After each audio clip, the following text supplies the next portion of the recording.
Now, a little introduction to today's show. Being a significant holiday, I thought to do something a little bit different and showcase people who've helped shape my own life in kinds of unconventional ways. For me, friendships have formed a foundation and purpose for living, and I actually don't say that lightly. There she is, Liz Chase, Facebook living right now. So I'm going to cut straight to the chase. Literally, and introduce a woman who has influenced my life for over a decade. She's here with me now for the first time in 3WBC studios. She gets very distracted. But Liz, what does it feel like being you today? It's a little bit exciting, Ray. Daunting? Yes, I've never been on the radio before, so I must say it's quite fun.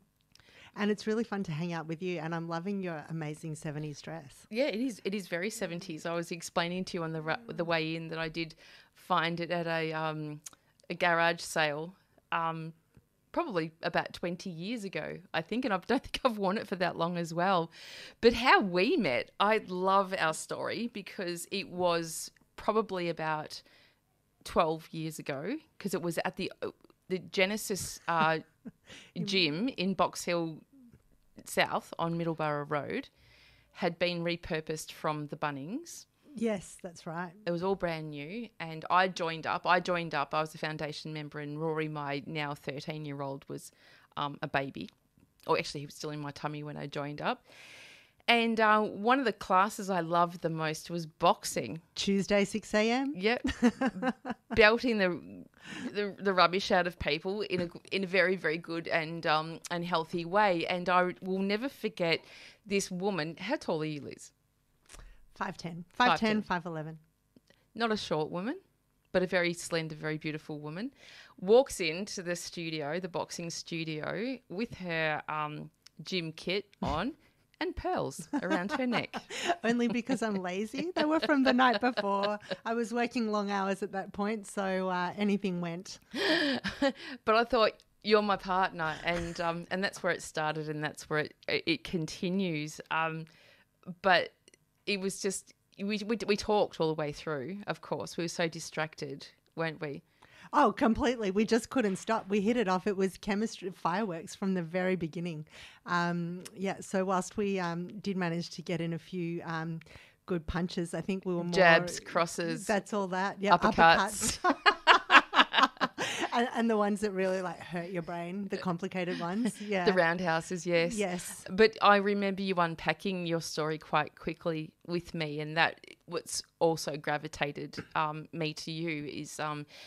your story of resilience and accomplishment that even though that was, 12 or 13 years ago, but has continued. But you told me that you're a lawyer in pearls that goes boxing at 6 a.m. in the morning.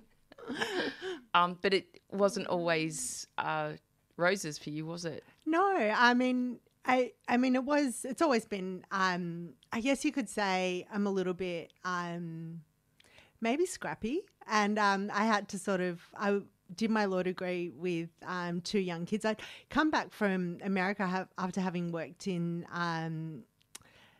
part of the .com boom, working in user experience design for a startup over there, which ended up being bought out by Amazon, which was really exciting. But I came back pregnant, actually with a beautiful baby boy, and had to redefine myself. And I did that.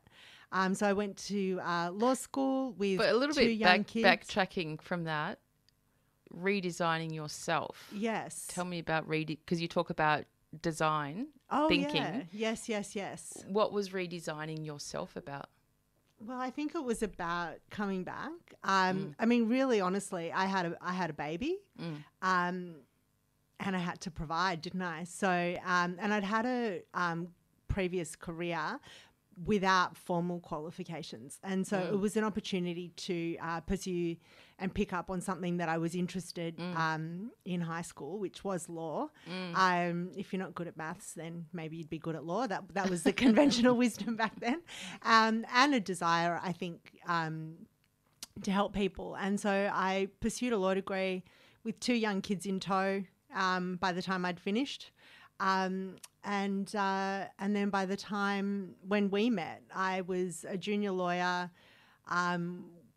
working pretty reasonably hard, and just trying to do my best. I think I was thinking this morning, never underestimate the power of a woman that wants to provide the very best for her kids. And that was what drove me at that point, I think. Not an interest in law, just pays tons of money. Well, unfortunately, I think there was definitely an interest in law. It was a lifelong passion, but it was also motivated by, there was some pragmatism to it as well. Yeah, for sure. And whilst law's been like a really interesting career, it was also quite shocking in the sense that there were a lot of inefficiencies that I observed in the way people practice law, which kind of, when I compared it to the tech environment that I was in previously, I just couldn't reconcile the two. And I remember, having to spend hours sort of putting documents in numerical order and talking to my friends afterwards. And I was like, what? Isn't there a software program that can do that? And of course there would have been. It's just that we weren't using it. And so with that perspective, as I evolved my career, I became more and more interested in what is my current passion, which is legal design, which is using I guess methodologies, or a methodology that became popular within the software movement, which is the science of innovation, really, to make law accessible and more efficient, more engaging, more dynamic, and more centred on the people within the law. So more human-centred for the clients, but also more human-centred for the lawyers that work within the system as well. So let's backtrack then to all those years ago when you're navigating your way through your junior lawyering and everyone that listens to me knows that I'm a massive men's advocate. Yeah. But,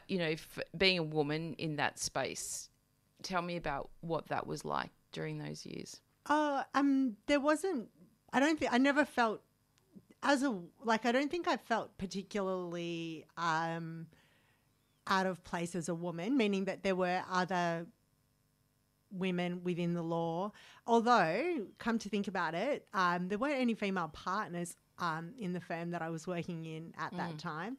I guess the challenge was more about being a parent and trying to balance parenting with your career, because there wasn't that same flexibility that I think we have that's being built into a legal career thanks to COVID that there is now. So I think it was more about the anxiety around getting out at a certain time in order to make childcare pick up. That kind of thing was, or after school care pickup. Because you kind of haven't underlined that you were a single parent as well. Oh, yes, that's right. Yeah, that was part of it. Yeah. That was part of it. Yes, that was definitely part of it. I went through, I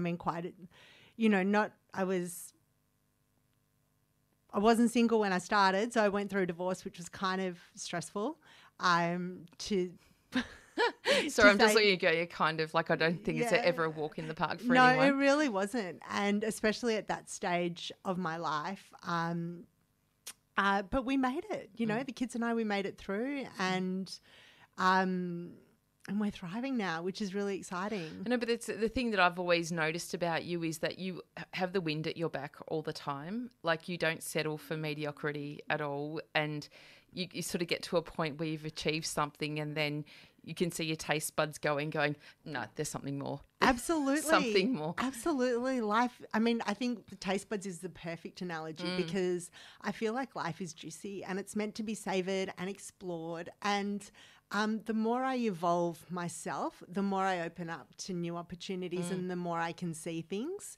And so it's really, for me, it's about really showing up to what is in front of me and knowing that as I show up to that, even more things will unfold. And it's really exciting. Because you make it happen. I think it's me, but I also think it's me aligning with the creative forces of the universe. Yeah. It's kind of me, I guess, stepping into a certain magic that I think everyone has access to when you're open to it. But all hasn't been magical, has it? Because you did embark on your own business. Yeah, I had my law firm, which went well. And then I moved on to a partner role. And I mean, so I really had the opportunity to sample a lot of different things. But in your own business, did that meet up to your expectations though? Well, it was, let's say, yeah, I definitely think that it did meet up to my expectations. Everything is, I think it's a matter of perspective. Like, I was wearing my rose-colored glasses this morning and I was thinking about you, Ray, because you talk about the lens with which you view things. And I think that, some people can look at challenges as oppressive, and other people can embrace them as an opportunity to shift, to extend, to learn, to grow. And I think that I'm the latter person, and I think that's available to everyone really, is to lean in and embrace and see how things go. Absolutely. And when I did have my own firm, I was able to work on, like, it was exciting. I worked on I was able to, I guess, flex my innovation muscle and test things out and work on different creative projects in order to increase efficiencies within my firm. Yep. And that's kind of how I was able to build further into the work that I'm doing with law firms and legal departments now. Because now you've sort of shifted out of the straight-laced legal profession into inspiring people into law. Through training and development and innovation. Yeah, so I wear two hats and they're very complementary. So in one role I work as a mentor for a legal education provider, shout out to Leo Cusson, and I work with emerging lawyers to help them shape and grow into their future legal career, which is just really wonderful. And then my other role is that I work with my business partner, Jenny Junkia, and we have a consultancy called Law... Jenny Junkia? Yes. Have you met Jenny? No, I've not met Jenny yet. Well, she's awesome. And Jenny's an innovation powerhouse, and the two of us have collaborated to come up with Law Designed, which brings human-centered design to the world of law. So for people that don't know what human-centered design is, because it is kind of it's a bit of a pop culture thing. It's a buzzword. Yes. It is a buzzword, and it's not necessarily understood. No, describe what it is. Well, what I mean when I say human-centered design is I mean a process where you design your product or your service with a person in mind, with the end user in mind. So it begins with really understanding your stakeholder. So you could be designing from the perspective of your customer. You could also be designing from the perspective of your employees. That's a big issue for law firms right now, is retaining staff, keeping an engaged, vibrant staff that are happy. And connecting them to their purpose. Yep. So that could be another lens, but the lens is human-centered, and you look at their needs, and you do that through a process called empathy, through a process sort of about empathy mapping who they are, and you're trying to uncover their stated needs, the needs they know they have, but you're also trying to really delve into their unstated needs. So the needs that they're showing you they have, but they might not be expressing. So it's a little bit... Or even understanding themselves. Correct, exactly. So it's a little bit deeper than just a simple survey or trying to solicit feedback. It's really stepping into the shoes of the person that you're trying to design for. It's interesting because next up on the show, we've got Ben and Laura Robinson. Yeah. They're not coming in there. We're going to phone them in. But Ben and Laura are two employees at Ability Works, where I am running a project at the moment, and they're very focused on human design. So they help design. Laura lives in a wheelchair. Yep. Ben lives with autism. So we work with organisations like Transurban and Oricon to help design things like tram stops and stuff for people in wheelchairs. Yeah. So they're very, very immersed in that human design of like, why would you put a tram stop in the middle of a road? Like, how do we get there? Exactly, So that's- exactly. Something, and it's looking at things from the lenses of the people that need to use public transport. I'm not necessarily the people that are actually designing the public transport. So That's right, but it also has that knock-on it. effect as well. Like, Correct. you know, for example, for a person that lives with a disability that perhaps is in a wheelchair, where the design is around a vehicle, like a motor vehicle, that it's very easy to get a soft touch, you know, boot activation. Yeah, that's but that right. also serves, you know, Mums with parents, prams. parents, I'd Oh, say. parents. Parents You're with right, prams. you're Yes, right. parents Yep. with prams. You know, and, you know, just even people in general that are carrying 75 shopping bags. So human-centered design is applicable to everyone. I completely agree. And that concept translated to the legal space is exactly what I do. Yeah. In that, I think that, you know, lawyers, we can somewhat be a little bit insular, a little bit arrogant if we're not careful. Can you describe that around, like, I think where people run into trouble in the legal, like when they're entering into the legal domain, is contracts, documents and things like that are just so text heavy. And I know that you bring to life through different ways. Yes, we do. Yeah, absolutely. So I think one of the points of a contract, something that I'm really big on, is acknowledging that the contract shouldn't be just something that gets signed and then shoved in a drawer, which is really what happens a lot of the time when And a people tree enter dies. into agreements. Exactly.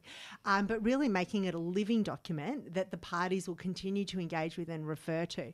And in order to do that, you have to make it accessible, understandable, readable, you know, short sentences, infographics, clear, and making it relatable to the audience. So actually consulting properly with the parties to the document to make sure that it works for them. So, of course, you want the document to mitigate risk for both sides, but you also need it to be balanced and fair. And if you're dealing with a relationship between the other, you know, which is what a business, which is what a contract usually represents, is a business relationship, you want to make sure that it's equitable. Yeah, and I for the listeners, during COVID, Liz and I have walked probably 1,000,000 steps, I think, mainly at Ruffy Lake Park and the surrounding suburbs of Blackburn South. But, you know, I owe my life to Liz, actually, that she's been my support person during that time. And you know, just the ability to get up, or the reason and the purpose to get out of bed, sometimes at 5:30 in the morning. And remember the times you were walking in the dark? I do. With our phone torches. I do, and it was so good, and it The was dogs so with much their fun. Correct, with their little lights. Oh my gosh, that every morning we'd get to a certain corner, and out would come these like little dogs with their little flashlights on their collars. That was so cute. And I do, and it was so good, and it was really meaningful for me too. You know, to have that connection, the ability to, I guess, decompress, process, organize our thinking, you know, and just connect and get our bodies moving during what I think is a very difficult time, a very difficult time, you know, being in isolation and I guess all the uncertainty that came with it. But that's where all these ideas came from as well. Like, absolutely. You know, and we're going back now almost 3 years ago of walking. Yeah. That how your business came to life. Absolutely. And you know, you would talk about, you know, just even thinking about doing something like this, and you also manifested so many other things, like you purchased a house in Queensland. Oh my gosh. Let's talk about manifesting for a minute. Yeah. Because honestly, powerful. If you don't do it, really, you're missing out. I wrote in my diary multiple times. I've got pages and pages. 4-bedroom, 2-bathroom house, waterfront. And literally that's what we've purchased. Yeah. We purchased a beautiful home just like that. And it's such a thing, is that I do believe that, you know, when you put intention behind your goals, then you can really achieve them. And obviously there's action that you take, but and risk. Yeah, but I feel like you say risk. Perceived I know, risk. I guess some people say risk, but when I hear that word risk in relation to taking a positive step forward, I just can't reconcile it, because for me the risk is in not taking the action. And I think that that's true for businesses too. Like when they're thinking about innovating, if they don't innovate, that's the risk, not in actually taking little experiments and getting into and seeing how they might be able to tweak things. Because if you as a company are not actively looking at how you're going to maintain your client relationships and engage your staff, there's a risk that you're going to lose your client relationships and lose your valuable team members as well. So I'm just looking at you and I've got kind of tears in my eyes a bit, because I realise that I never look at you, because we're always walking next side by side. And I'm watching you and you're so beautiful and just, I'm just so in awe of you and just how you're articulating what you do and how you do it.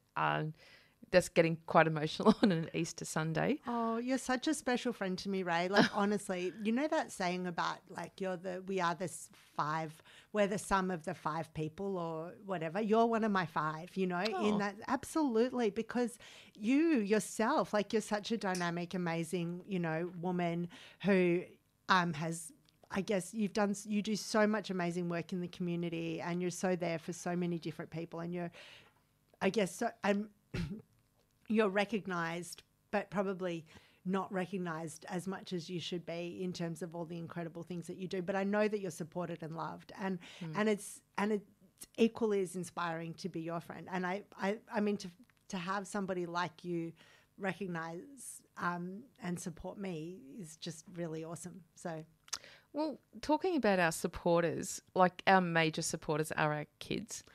Massively, yes. And, you know, we can have, I want to have a massive brag fest about all 5 of our children, because they are exceptional citizens of the world. And I remember Nabil, your oldest child. Oh, yeah. I remember going to see him sing at St. Paul's Cathedral in the city. And he was a kid. He was a little boy with this massive voice, and you know, beautiful me voice. And my kids went, Rose and George went along. Rory hadn't been born at that time.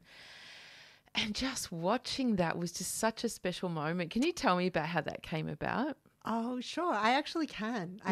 Because it's a really special story. So Nabil, when he was in grade 2, came home, told me that he was going to be that he'd auditioned and he was going to be part of the National Boys Choir. And so he got himself involved in that, which was awesome. And then fast forward a little bit, there was an opportunity for me to take him to to go to his concert at the National Boys Choir. And I had the and I actually had to set a boundary as a junior lawyer at work and say, I'm sorry, but I'll be able to do this in the morning. I've got to go. Kids concert, which was a big thing. I went and did it. Kids concert, we get there, Nabil's part of the concert, and then they say, and so-and-so won't be joining us next year because they've joined St. Paul's Cathedral and they're getting a scholarship to Trinity Grammar. My ears perked up. Next morning, I also rang the choir director of course you St. did. Paul's Cathedral.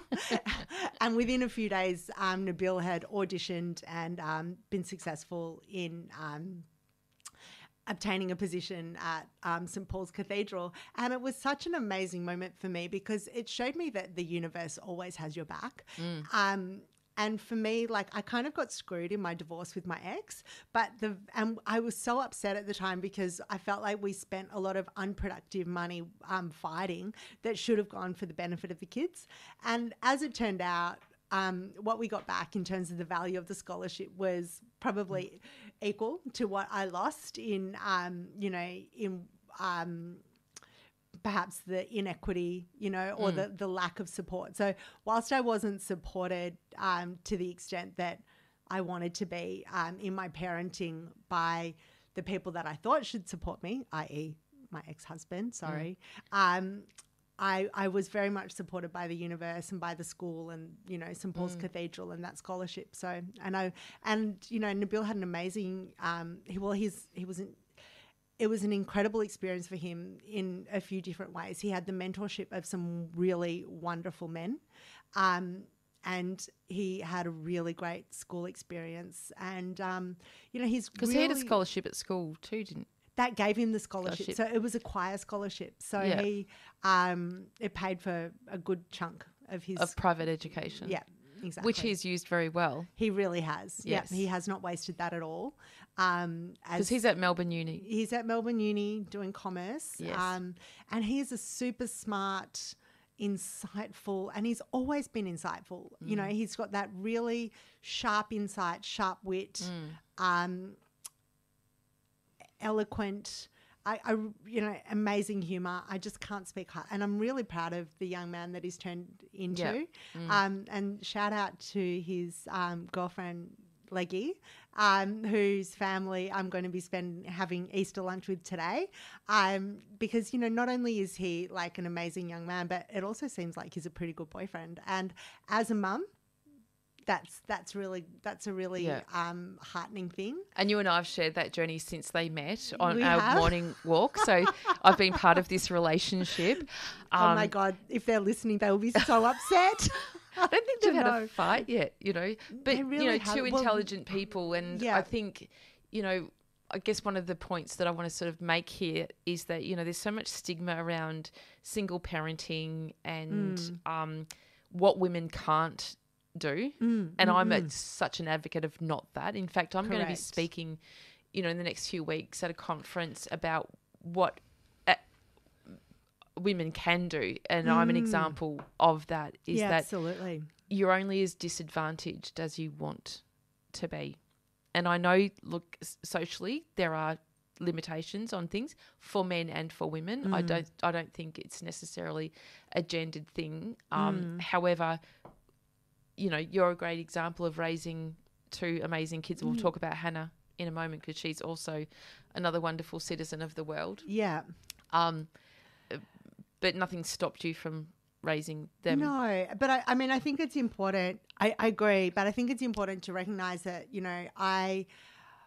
in addition to my challenges, which I know, which we've also, shared about, I think I have had advantages in the form of like my education, my mind, and my innate optimism, and I think that has really propelled me forward.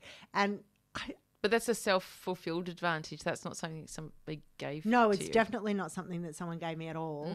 But it might be. And I mean, I wonder about this, whether or not, like whether some people, are born with that or not, So I try and be humble. I try and be humble about that. Yeah. And you are. But I believe that, I feel extraordinarily grateful for the levels of resilience that I have, and that, thank goodness, I have a brain that functions in some way creatively enough to enable me to do the things that I can, and a desire and a willingness to expand, to grow.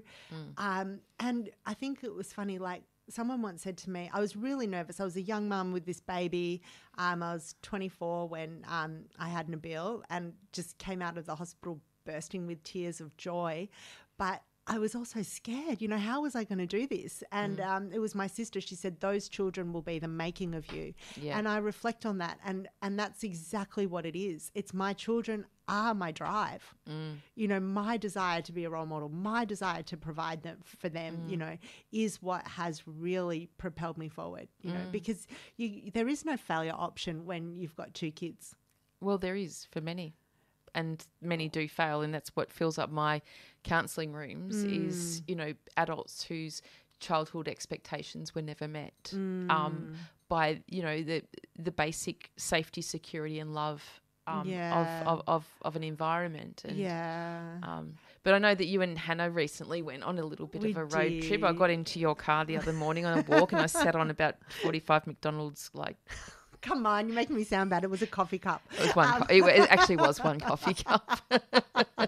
We did an amazing road trip. We drove up to ANU in Canberra, Australian National University, and had a little look-sees. And because Hannah's considering going there when she completes year 12 this year. And beautiful campus, and her interests are in international relations, diplomacy, something along those lines. And so really Canberra is She's the place going to for her going to be. run the world one day. I think her and Nabil. Just quietly. I think the two of them are, just quietly. I kind of believe that. And I believe that about both of them. They continue to unfold in this magical way that is so impressive. Let's talk about George. What's he been up to? Well, there's three of them, Rose, George and Rory. George, I think last time I was on the show, I was just preparing to go to his charity event for Eat the Issue. And he was in a collaboration with Black Heart and Sparrows, which have just launched a new venue in Smith Street in Collingwood, and they were raising money and awareness for Tip Jar, which is all about the hospitality industry, especially during COVID, where people in hospo were really, really under the pump. So it was just absolutely fabulous. That when you see a child, he produced kind of independently 19 courses. Oh my God! And we're all sort of going, can't eat another thing by the end, but just exquisite food. Yeah, wow. That, I sort of, not that I underestimate my kids, but I was so incredibly, if it wasn't my son, I would have been blown away. Yeah, right. But his generosity and the generosity of the people that assisted him as well, in terms of Daniel and Emily, who own a restaurant out in, out in the northern suburbs. Can't remember what suburb that is, but everyone just pitched in and donated their time to run this amazing event. And, myself and Rose went along, and Mark Brown also, who's going to be another star on the show later on this morning, came along, and we just, met people and just, talked about stuff like we're talking about now, just, celebrating life. But yeah, I was just so impressed. And, Rose, who also works in the legal industry. She's such a dynamo. I'm so impressed with the way that she's flourished and blossomed. It's incredible. Yeah, well, I think COVID showed me, because Rose, whilst she doesn't live with me, she would come home every day during COVID and work from home during those years. And seeing her in action every day was just like, wow. Yeah. It was just so, wow, this woman has just got such control of things and knows stuff that I don't know about. So I'm all of a sudden asking her advice on things. Full circle moment. Isn't that beautiful? Yeah. And she's so competent, and she's so confident, valued yes. and relied upon, in her legal operations role. And that's such an important role within a law firm. Serving others. Yeah. I think sometimes we can assume that when you're serving others, it's kind of a mediocre position, or that you're subservient, whereas when you're supporting others, in fact, you're the leader. You really are. It's the point guard of the team, to use a basketball analogy. Oh yes, yeah, that's a good one. Yeah, it is. It's so valuable. In the sense that you keep everything going for the team. Yeah. I only know about basketball because of Hannah, of course, but I don't know much. That's about it. But like you, I attribute my success to, having wonderfully engaged citizens of the world who have, contributed, to my own trajectory. Like even the other day, I'm doing this work at Ability Works, we're a social enterprise for, disability and disadvantaged people. And Rory comes to work with me, and he just disappears into the throng of, 150 disabled people to just go and work with them. Love it. Where is he? I don't know. He's just doing stuff with people. He doesn't see disadvantage. He doesn't see disability. That's awesome. And I think the work that you do at Ability Works is really, it's really dynamic and it's really interesting. The fact that people are living, their best life in this environment and contributing to society. Yeah. And putting a mental health lens over the top of that is just so, I don't know, in some ways just makes me feel incredibly sad about stigma and judgment. And in fact, I was speaking at an event in Beechworth recently, and Rory came with me, and it was we were based on the grounds of the asylum, the old asylum Yeah. there. That was only closed down in the 1990s. And, Yeah. you know, we're sort of walking through there and hearing the stories of how people were treated and like medically treated and, you know, mentally and physically treated was so confronting, because the people that I work with at Ability Works, they would have been placed in such a place instead of where they are now, which is having proper jobs and they're supported and they're given purpose through employment, dignity, pride, all of those things that are now part and parcel of, you know, providing for the human condition. Back then was like, you'd had to do very little. Like you and I probably would be in there because we colour outside of the outside of the lines, you know. Our superpower.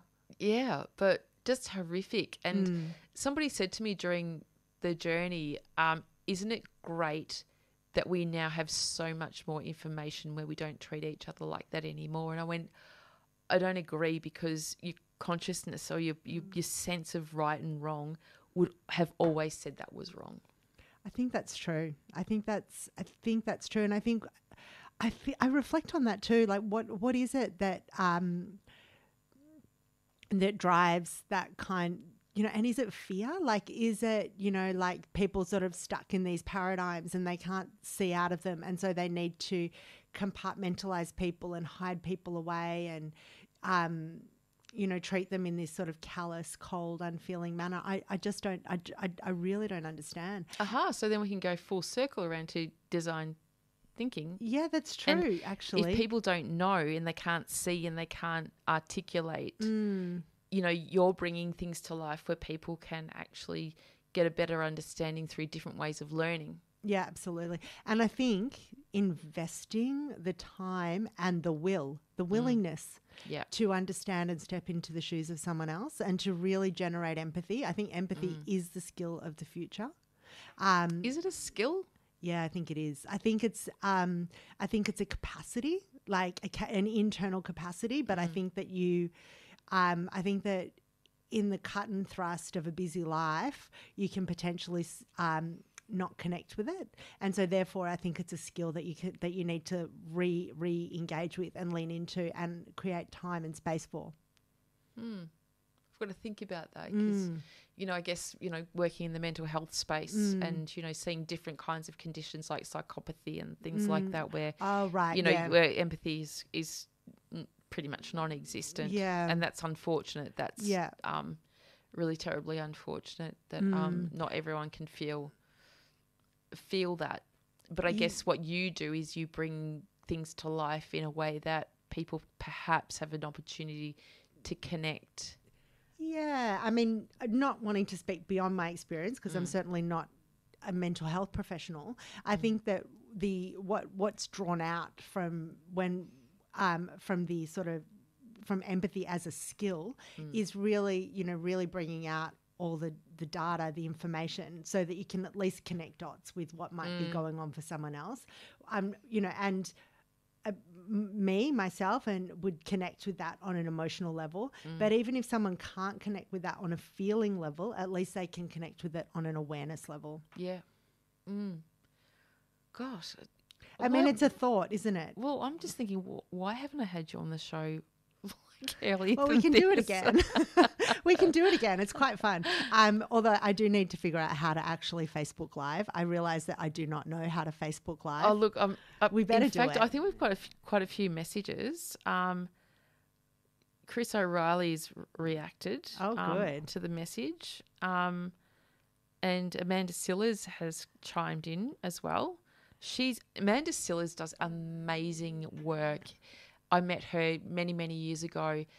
She's an advocate and has a whole organisation that supports parental alienation. Oh, wow. Which, you know, you kind of touched on before, you know, about divorce and things like that. Sure. That quite often, you know, those situations can, you know. It's sad, isn't it? Yeah. I mean, the three biggest killers of, you know, men in terms of suicide. I mean, men occupy most of our suicide statistics, and the assumption is that it's to do with men's mental health, but it's not. Most male suicides are to do with relationship breakdown, financial distress, followed by custody issues, which equals parental alienation. Yeah. And it happens with women as well. It's not just men, but predominantly men. And, you know, if we sort of connect the legal things in that vein, we need to be doing so much more in, you know, our legal system and our family law system to protect everybody. I think that's right. And I'd love actually to connect you with some incredible family lawyers in my network. That could be another show. We could we could sort of get everyone together. Yes. And have a bit of a discussion, a round table about that. But Yeah. because it is very I think there's a lot of systemic issues within the system that make it difficult. And then there's also the unfortunate situation where people leverage relationships with a child as a bargaining chip or as a tool to get what they want, or as all out of fear. Yeah, You know, correct. scared of not getting. Yeah, what they need or their needs met, and that's really so sad. Yeah. So sad. And it's, you know, I mean, I guess, you know, the rule book says, you know, put the kids first, don't say bad things about, you know, the other person. But even me, look what I just did. I bagged my ex. I didn't mean to, but I did. And so I guess it's hard to follow the rule book sometimes. That's right, kids and feel especially when you're under stress.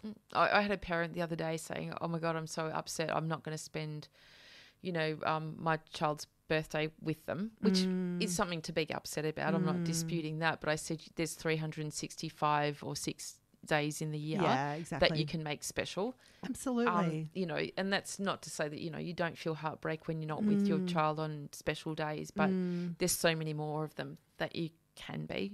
Yeah. And I think, absolutely. And I think it's about working with what you've got, you know. Yeah.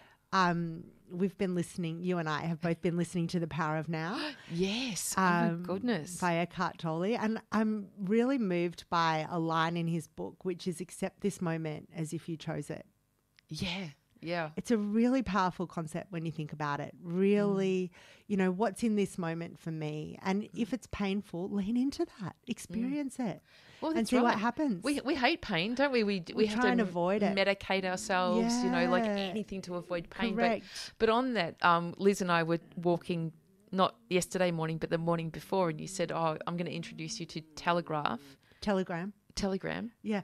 We better. Yeah. So Telegram is it's a messaging app. Yes. Yep. But anyway, you can get access to audiobooks. Absolutely. And one of these being the Eckhart Tolle. It's Eckhart Tolle. Yeah. So I started listening to it just before I had to actually run to an appointment. I had to go and do some counselling. And I almost couldn't put it down. I almost rang my clients to say I can't make it because I was so engaged with it's really, really cool. So what's it called again? The Power of Now. The Power of Now. And it's one of his books, and there's others as well. But I've been really, it's one of those pieces of work that you can come in and out of at different points in your life.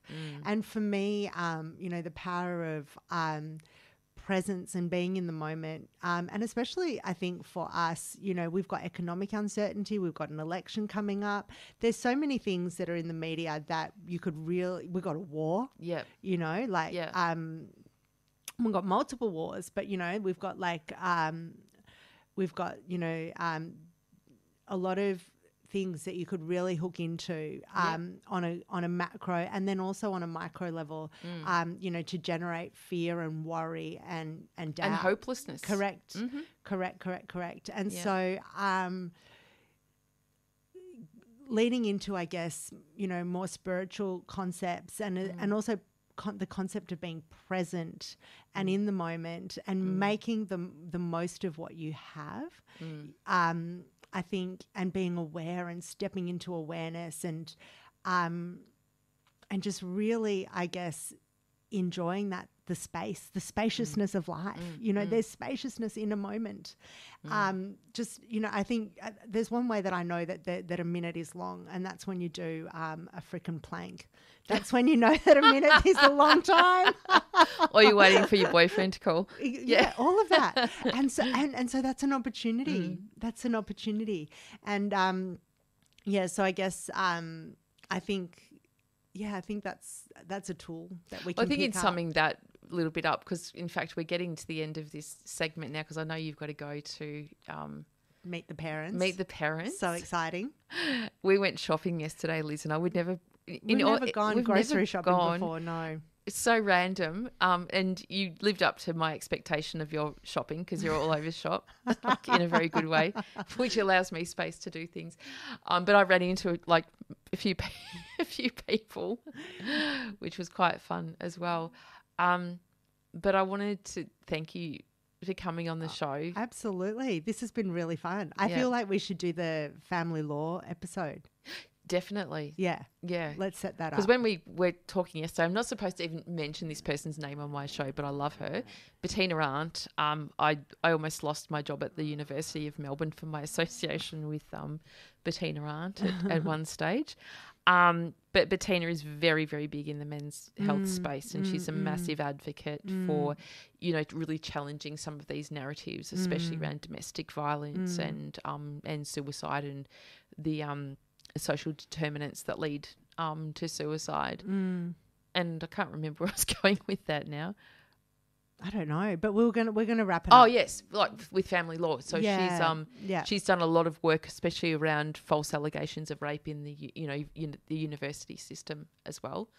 She puts herself out there and she puts her neck on the chopping block day after day. And those are some controversial issues. Yep, she's not listening in, but big shout out to you, Bettina, and thank you for the work that you do because whilst it's not popular, it's important.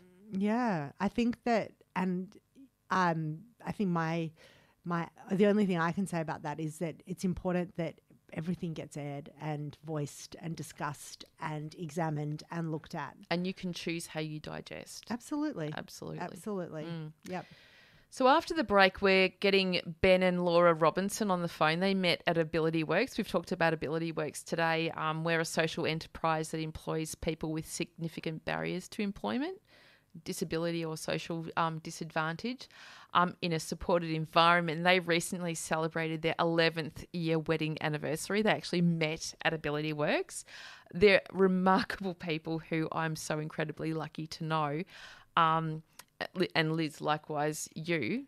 Now, you've got a couple of songs that we're going to play in the break that have some significant meaning.